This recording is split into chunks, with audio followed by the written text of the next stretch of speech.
உருவாக்க முடிஞ்சுன்னு அவர் என்ன சொன்னார் தெரியுமா? வாருங்கள் என்று அழைத்து கொண்டு மாசிடோனியா பட்டணத்தில் இருக்கின்ற மிகப்பெரிய நூலகத்தை கொண்டு போய் காண்பித்தான்.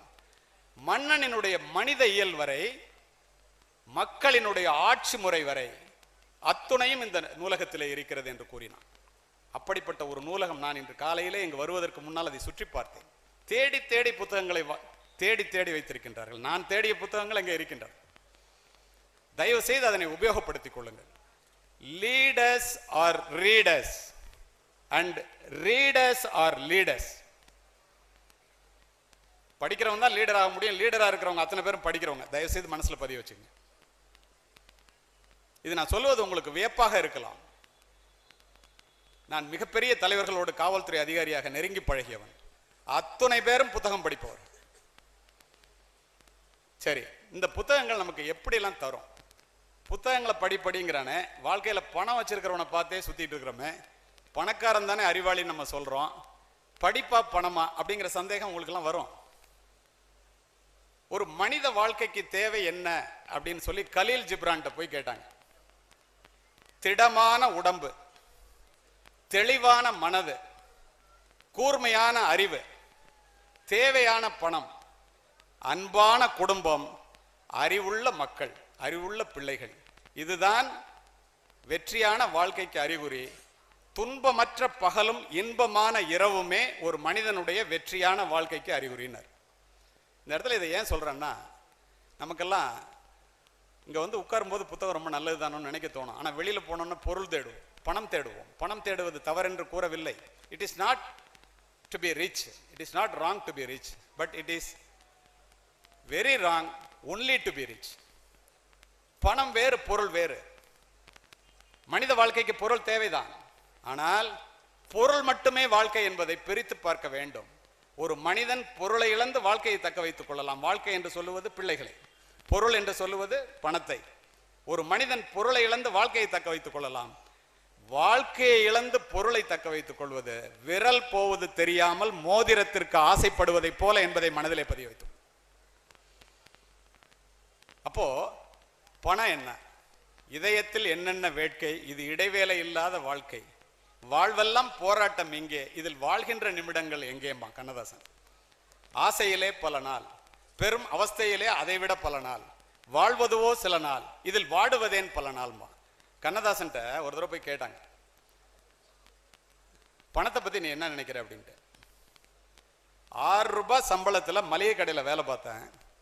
100 ரூபாய் சம்பளம் கிடைச்சா நான் வாழ்க்கையில் ரொம்ப சந்தோஷமானவன் நினைச்சேன். பாட்டு எழுத ஆரம்பிச்சோன்னா லட்சங்கள் வந்துச்சு. உடனே மனசு சொன்னிச்சு கோடீஸ்வரன் ஆகணும்ட்டு. கோடிகள் குவிந்தன. என்னுடைய மனதை கேட்டேன், நீ நிறைவடைந்து விட்டாயா என்று என்னுடைய மனம் சொன்னது. நோட்டடிக்கின்ற உரிமையே கேட்டது. மனம் ஆறுதல் அடையவில்லை. அப்பொழுதுதான் நான் தெரிந்து கொண்டேன், செல்வம் என்பது சிந்தையின் நிறைவே.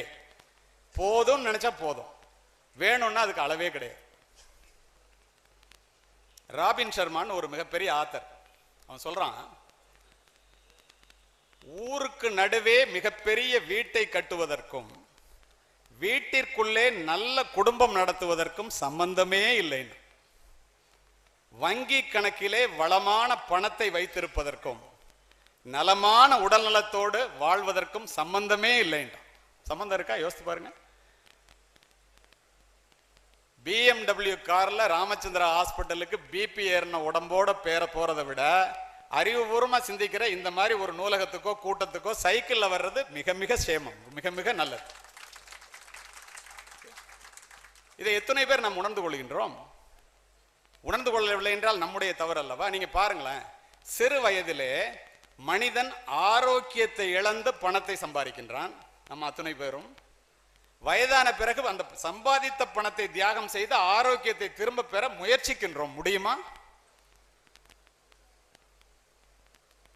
அப்படின்னா இந்த பணம் என்பது நம்ம எப்படியெல்லாம் ஆட்டி வைக்கின்றது.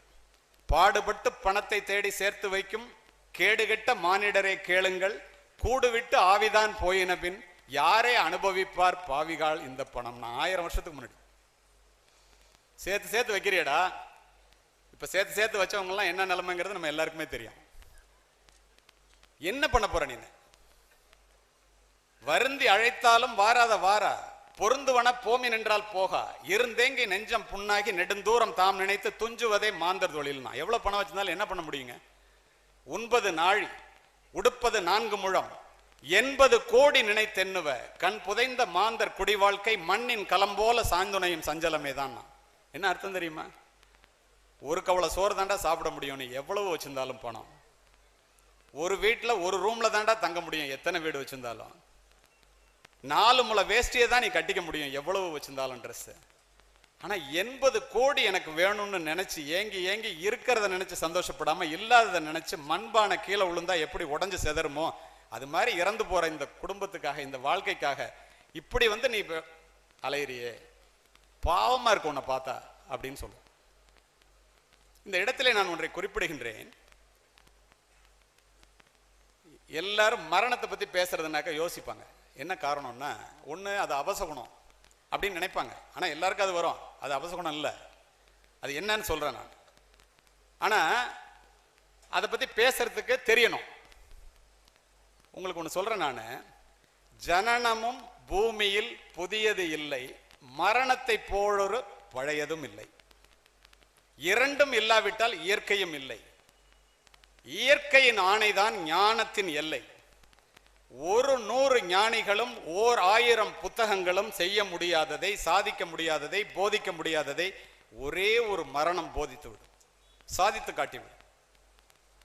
அதுதான் மரணத்தினுடைய மிகப்பெரிய மகிமை. நாம் அத்துணை பேரும் இப்போ இந்த புத்தகத்தை இப்படிலாம் கொண்டு வந்து வச்சு சேகரித்து வச்சு ஒரு நூலகத்தை ஏன் ஆரம்பிச்சிருக்காருன்னு நினைக்கிறீங்க? கண் திறந்து கண் மூடுவதற்குள் முடிந்து போகின்ற நம்முடைய வாழ்க்கையிலே ஒவ்வொரு மனிதனும் இறக்கும் தருவாயில் தனக்குத்தானே பாரமாகின்ற சூழ்நிலை எல்லா மனிதர்களுக்கும் வந்தே சேரும். அப்படி ஒரு நிலை வரும்போது தன்னுடைய வாழ்க்கை பாதையை திரும்பி பார்த்தால் நம்ம வச்சிருக்கிற பணம், நம்ம வகுத்த பதவி, நம்மளுடைய பவர் அதெல்லாம் பட்டியலுக்கு வராது நண்பர்களே. எது பட்டியலுக்கு வரும் தெரியுமா? இது போன்ற நண்பர் ஜவஹர்லா கூறியதைப் போல, அவர் செய்ததைப் போல, மற்றவர்கள் இங்கு பேசியதைப் போல எந்த விதமான எதிர்பார்ப்புமே இல்லாமல் மற்றவர்களுக்கு செய்த நன்மைகள் மட்டுமே இறக்கப் போகிற ஒரு மனிதனுக்கு திருப்தியை கொடுக்கும் என்பது எழுதாத உண்மை என்பதை எல்லோரும் புரிந்து கொள்ளும். அப்பனா இவ்வளவு பெரிய விஷயங்கள்லாம் இருந்தும் கூட நம்ம என்ன நினைக்கிறோம்? இறப்பு என்பது நமக்கு வரவே வராது. Death ought to be right before the eyes of the old man as much as the right before the young man. வயதானவர்களுக்கு முன்னால் எப்படி இறப்பு பயமுறுத்துகிறதோ இளைஞர்களுக்கு முன்னாலும் இறப்பு அப்படி பயமுறுத்த வேண்டும். இந்த வாழ்வினுடைய நிலையாமையை தெரிந்து கொண்டால்தான் அவன் ஒழுங்காக வாழ்வான். அதனாலதான் சொன்னா, நீர் குமிழி போன்றதடா வாழும் காலம், நீதி ஒன்றே நிலைத்திருக்கும் போகும் காலம். உலகாண்ட மன்னவரும் மற்றெல்லாரும் உயிர் இறங்கும் போதில் எதை கொண்டு சென்றார்? நிலமென்றால் 6 அடிதான், அதற்கு மேலே நெருப்பிலிட்டால் சாம்பல் அன்றி மீதம் ஏதோ. இறந்தவனை சுமந்தவனும் இறந்துட்டான், அதை இருப்பவனும் எண்ணி பார்க்க மறந்துட்டான். யார் நினைக்கிறோம்? இரவல் தந்தவன் கேட்கின்றான், அதை இல்லை என்றால் அவன் விடுவானா? உறவை சொல்லி அழுவதனாலே உயிரை மீண்டும் தருவானாம். எவ்வளவு பெரிய ஆளா இருக்கட்டுமே, பார்க்கிறோம்ல. மகுடம் தாங்கிடும் மல்லுடல் மன்னரும், மாங்கனி தேன்குடம் ஏந்திடும் பெண்டிரும், தேக்கினை மாளிகை ஆக்கிடும் சிற்பியும், அகிலமும் தனதென ஆண்டிடும் தலைவரும், அவரை நம்பிடும் முட்டாள் தொண்டரும், சகலமும் தனதென பதிக்கிடும் மனிதரும், சம்போ சிவம் என வாழ்ந்திடும் முனிவரும், சுடலையில், சுடலைனா சுடுகாடு, சுடலையில் சமமாய் உறங்கிடல் நேர்ந்திடும். இதை உணர்ந்தால் வாழ்க்கை உன்னதம் ஆயிடும். பூமிக்கு நாம் ஒரு யாத்திரை வந்தோம், யாத்திரை தீரும் முன் நித்திரை கொள்வோம். இதுதான் இயற்கை, இதுதான் இறைவனுடைய பெரிய சக்தி. இதை நாம் முன்னாடியே உணர வேண்டும். Who will cry when you die என்ற ராபின் சர்மாவினுடைய புத்தகத்திலே அழகாக கூறுவான் வாழ்க்கை என்றால் என்ன என்பதற்கு. When you were born, you cried while others rejoiced. நம்ம பிறக்கும் போது எல்லாரும் அழுகிறாங்க, எல்லாரும் சிரிக்கிறாங்க. நம்ம பிறக்கும் போது நம்ம அழுகிறோம், எல்லாரும் சிரிக்கிறாங்க. Live your life in such a way when you die, while the world cries while you rejoice. The world cries while you rejoice. உலகமே அழுகணும், நீ சந்தோஷமா சாகணும். ஐயோ நம்ம சாக போறோமே அப்படின்னு நம்மளோ நல்ல வேலை செத்தாண்டா இவன்னு மற்றவனா சொல்லக்கூடாது. அதுதான் வாழ்க்கை. பைபிள்ல ஒரு வசனம் உண்டு, truly truly I say to you unless a grain of wheat falls into the ground it will remain alone, if it falls it bears much fruits. ஒரு கோதுமை விளைந்த மணியானது மண்ணிலே விழும்போதுதான் அது நிறைய கோதுமை மணிகளை தர முடியும். அது அப்படியே இருந்தா தனியா தான் இருக்கும். நான் விழும்போது விளைந்த கோதுமை மணியாக விழ வேண்டுமே ஒழிய பதராக அல்ல. திரு ஏபிஜே அப்துல் கலாம் அவர்கள் விளைந்த கோதுமை மணியாக விழுந்த காரணத்தினால் ஆயிரக்கணக்கான கோடிக்கணக்கான ஜனாதிபதி மாளிகையிலே குடியிருப்பது அல்ல பெருமை. இந்த இந்திய தேசத்தினுடைய 120 கோடி மக்களினுடைய மனதிலே குடியிருப்பதுதான் உண்மை என்று விளைந்த ஒரு கோதுமை மணியாக கீழே விழுந்தார். எல்லாரும் ஒழுக்கம் ஒழுக்கம்னு சொல்றோமே, என்ன அது ஒழுக்கம்? ஒழுக்கத்தை உருவாக்கி தருவதுதான் கல்வியினுடைய படிப்பினுடைய தலையாய பண்பு. ஒழுக்கத்தை தராத கல்வியும் விளைச்சலை தராத வயலும் வீணானது. சிறு வயதிலே புயல் போல வருகின்ற உணர்ச்சிகளை எவன் ஒரு கண் அடக்கி ஆள தெரியவில்லையோ அவன் ஒரு நாளும் அமைதியை பெற முடியாது. மனதை வேலைக்காரனாகவும் அறிவை தலைவனாகவும் கொண்டு வாழ கற்றுக்கொள்ளுங்கள். நினைத்ததையெல்லாம் அடைவதற்கு ஆசைப்படாதீர்கள், அது இயலாத ஒன்று. அப்படி என்றால் இந்த ஒழுக்கத்தினுடைய பண்பை நாம் எப்படி உள்வாங்கிக் கொள்வது? ஒரு அதிகாலை நேரத்திலே எழுந்து நெஞ்சிலே கை வைத்து மற்றவர்களுக்கு தெரிந்தால் மானம் போய்விடுமே, மரியாதை போய்விடுமே என்ற எத்தனையோ கெட்ட பழக்கங்களுடன் நாம் வாழ்ந்து கொண்டிருக்கின்றோம். அதை விட்டொழிக்க வேண்டியதனுடைய அவசியம் என்ன? நம் மரியாதையை காப்பாற்றிக் கொள்ள வேண்டியதனுடைய அவசியம் என்ன என்று நாம் சிந்தித்து நாமே நம்முடைய கெட்ட பழக்கங்களை விட்டொழித்தால் உலகத்திலே ஒரு அயோக்கியன் குறைந்தான் என்பது சர்வ நிச்சயம். You be the change you want என்கிறார் மகாத்மா காந்தி. இந்த நாடு எப்படி நல்ல நாடாக இருக்க வேண்டும் என்று நீ விரும்புகிறாயோ முதலில் அந்த மாற்றத்தை உன்னிடத்திலிருந்து உருவாக்கு என்று கூறுகின்றார். இப்போ எல்லாரும் செல்போன் வச்சிருக்கிறீங்க. இந்த செல்போனை பத்தி முழுசா தெரிஞ்சுக்கிட்டு எத்தனை பேர் வச்சிருப்பீங்க எனக்கு தெரியல. காவல்துறை அதிகாரியாக இவ்வளவு பேர் இஸ்லாமியர்கள் கூடியிருக்கின்ற இடத்திலே ஜாதி மத பேதமில்லை, உயர்வு தாழ்வு இல்லை, சிந்தனை செயல்படு தன்மான தமிழா என்று சொன்னார். ஜாதி மதங்களை பாரோம் உயர் ஜென்மம் இத்தேசத்தில் எய்தினராயின் வேதியராயினும் ஒன்றே அல்ல வேறு குலத்தினராயினும் ஒன்றே நம் பாரதி. இந்த இடத்துல உங்களுக்கு ஒன்று சொல்றேன். 2G வந்துச்சு, 3G வந்துச்சு, 4G வந்துச்சு. எல்லார் கையிலையும் ஆண்ட்ராய்டு ஃபோன் வச்சுருக்கோம். அப்ராட்லேருந்து வர்றவங்கெல்லாம் முதல்ல கொண்டு வர்றது ஆண்ட்ராய்டு ஃபோன். இந்த ஆண்ட்ராய்டு ஃபோனை நான் உலக நாடுகளிலே சென்று உரையாற்றுபவன். இங்கேருந்து வந்திருக்கிற சவுதி அரேபியா நண்பர்களை கேட்டு பாருங்கள். அங்கே போய் இறங்குனீங்கன்னா ஒரு ஆப்ஸ் கூட வேலை பார்க்காது, யூட்டிலிட்டி ஆப்ஸ் எதுவும் வேலை செய்யாது. இந்தியாவில் வந்து இறங்குனீங்கன்னா எல்லா ஆப்ஸும் வேலை செய்யும். இந்த இடத்துல ஏன் சொல்கிறேன் தெரியுமா? ஒரு கையகல செல்ஃபோன் வந்து ஒரு ஆணுக்கும் பெண்ணுக்கும் இடையிலே உள்ள இடைவெளியை ஒன்றுமே இல்லாமல் செய்துவிட்டது. பிள்ளைகளுக்கு செல்போன் வாங்கி கொடுக்கின்ற பெற்றோர்களே தயவு செய்து மனதிலே நிலைநிறுத்திக் கொள்ளுங்கள். என் பிள்ளைக்கு செல்போன் வாங்கி கொடுத்தா அவன் நல்லவன் நினச்சிட்டு நீங்கள் இங்கே இருந்தாலும் வெளிநாட்டில் இருந்தாலும் வாங்கி கொடுத்துட்டு நல்லா இருப்பான் என் பிள்ளைன்னு நம்பிக்கிட்டு பேசாமல் இருந்தீங்கன்னா, நடை பயிலுகின்ற குழந்தையை மவுண்ட் ரோட்டிலே நடக்க விட்டுவிட்டு என்னுடைய பிள்ளை பத்திரமாக அந்த பக்கம் போய்விடுவான் என்று ஒரு பெற்றோர்கள் நினைத்தால் எப்படியோ அப்படித்தான். இதை ஏன் சொல்றேன் தெரியுமா? மிஸ்டு காலிலே வாழ்க்கையை இழந்த பல மாணவர்கள் மாணவிகளை நான் அறிவேன் காவல்துறை அதிகாரியாக. நிஜ உலக ஆபத்திலிருந்து பிள்ளைகளை காப்பாற்றுவதற்கு பெற்றோர்கள் என்னவெல்லாம் செய்கின்றீர்களோ நிழல் உலக ஆபத்திலிருந்து காப்பாற்றுவதற்கு நீங்கள் அத்துணையும் செய்தே ஆக வேண்டும். சிறியவர்களாக இருந்தாலும் பெரியவர்களாக இருந்தாலும் சரி. நீங்கள் நேரிலே பார்க்கும்போது பேசுவதற்கு சொல்லுவதற்கு சங்கோஜப்படுகின்ற எதையும் செல்போன் வாயிலாக பரிமாறிக்கொள்ளாதீர்கள். 2 கண்கள் தான் பார்க்கின்றன செல்போனில் என்று நீங்கள் செய்யும் அத்துணையையும் இன்டர்நெட்டுக்கு பின்னால் செல்போனுக்கு பின்னால் இந்த உலகமே பார்க்க முடியும் என்பதை மறந்து விடாதீர்கள். ஒரு ஆண்ட்ராய்டு ஃபோன் வாங்கிட்டு வந்து நீங்கள் கொடுத்தீங்கன்னா முதல்ல ஐடென்டிட்டி மார்க் கேட்குங்க. அது வந்து இமெயில் ஐடி கேட்கும், எல்லாருக்கும் தெரியும். பட்டுன்னு ஒரு இமெயில் ஐடி போடுவீங்க, அக்ரி டிஸ்அக்ரின்னு வரும். என்னன்னே படிக்காமல் அந்த அக்ரியை டக்குன்னு தொடுவீங்க. யாராவது அந்த அக்ரிமெண்ட்டை இது வரைக்கும் படித்து பார்த்துருப்பீங்களா?